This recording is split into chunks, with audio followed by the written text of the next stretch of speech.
Welcome to మార్పు TV. ఊరు బేజారవుతోంది. ఏడాదిలో బతుకు బండి తలకిందులయ్యింది. కొత్తగా పథకాలు లేవు, పైసలు రావు, ఉన్న పథకాలు అరకొరగా ఉన్నాయి. ఇది ఎక్కడో కాదు, నిత్యం అత్యంత ఉల్లాసంగా ప్రకృతి సంపదతో అలరిల్లే ఆనందంగా ఉండేటటువంటి గోదావరి గ్రామాల్లో ఆ ఆనందం అంతా ఆవిరైపోయినట్లుగా కనిపిస్తోంది. గత పాలనలో ఊరు దాటకుండా ఉపాధి పథకాలు వచ్చేవి. అలాగే గోదావరి పల్లెలంటే ఉప్పొంగే సంతోషాల పరవళ్ళు, పచ్చని తోరణాల లోగిళ్ళు, మర్యాదలతో అతిథులకు ఉక్కిరిబిక్కిరి చేసేటటువంటి గోదావరమ్మ తీరం ఏడాదిగా బావురుమంటోంది. పల్లె కళ తప్పింది. గత ప్రభుత్వ హయాంలో సాఫీగా సాగిన బతుకుబండి ఇప్పుడు గతుకుల బాటలో కూరుకుపోయింది. గత ప్రభుత్వంలో ఏదో ఒక పథకం నెల నెలా డబ్బులు వచ్చేవి. అమ్మఒడి, విద్యా దీవెన, వసతి దీవెన, రైతు భరోసా అంటూ, అలాగే చేయూత, కాపు నేస్తం, వాహన మిత్ర, అలాగే రజకులకి, అలాగే నాయి బ్రాహ్మణులకి, అలాగే విశ్వబ్రాహ్మణులకి, అలాగే వ్యవసాయులకి, అలాగే వివిధ వర్గాలకి ఏదో ఒక విధంగా కొంత డబ్బు అనేది అందేది. అలాగే ఇప్పుడు ఉన్నట్లుగా ఎక్కడ బెల్ట్ షాపులు కానీ మద్యం దుకాణాలు కానీ ఉండేవి కాదు. పరిమిత సంఖ్యలో ప్రభుత్వం ఇచ్చినటువంటి పర్మిషన్స్ ప్రకారమే అక్కడక్కడ ఉండేవి. అది కూడా వెతుక్కోవాల్సి వచ్చేది ఎక్కడుండేవో.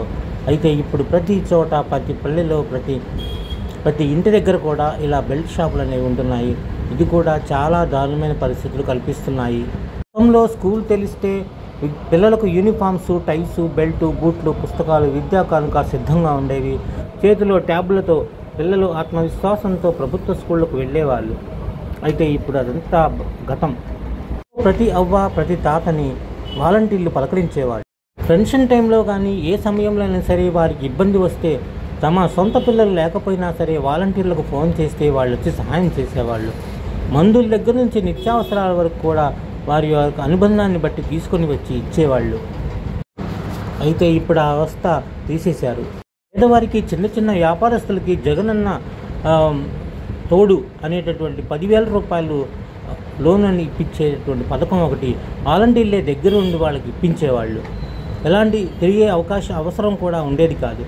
అలాగే ఎలాంటి సర్టిఫికెట్లు అయినా సరే ఇంటికి తీసుకొని ఇచ్చేవాళ్ళు. ఫోన్ చేయడం ఆలస్యం వాళ్ళని కలిసేవాళ్ళు, వెళ్ళి వారికి తగిన గైడెన్స్ కూడా ఇచ్చేవాళ్ళు, సహాయం చేసేవాళ్ళు. అలాగే ఆరోగ్యశ్రీలో ఆపరేషన్ చేయించుకున్న వారికి రోజుకు 200 నుంచి 300 చొప్పున వారు డిశ్చార్జ్ సమయంలో వారి ఖాతాలు పడేవి కనీసం 5,000కు తగ్గకుండా మ్యాక్సిమం 5,000 రూపాయలు ఆయా డాక్టర్లు ఇచ్చిన సలహా ప్రకారం వేసేవాళ్ళు. ఇప్పుడు ఆ సౌకర్యం తీసేశారు. చాలా ఇబ్బందులు పడుతున్నారు వాళ్ళు. అలాగే విద్యార్థులకు జగనన్న వసతి దీవెన, ఇలాంటి పథకాలు ఎంతో కొంత వాళ్ళని ఓదార్చేవి, వాళ్ళకి అవసరానికి పనికొచ్చేవి. నిరుద్యోగ యువతికి వాలంటీర్ల ఉద్యోగాలు ఇచ్చి ఆదుకున్నారు. ఇప్పుడు ఆ వ్యవస్థలన్నీ కొనారిల్లాయి, పథకాలు కూడా తగ్గిపోయాయి. బెల్ట్ షాపులు, మద్యం దుకాణాలు మాత్రం బాగా సంతోషంగా విరాజిల్లుతున్నాయి.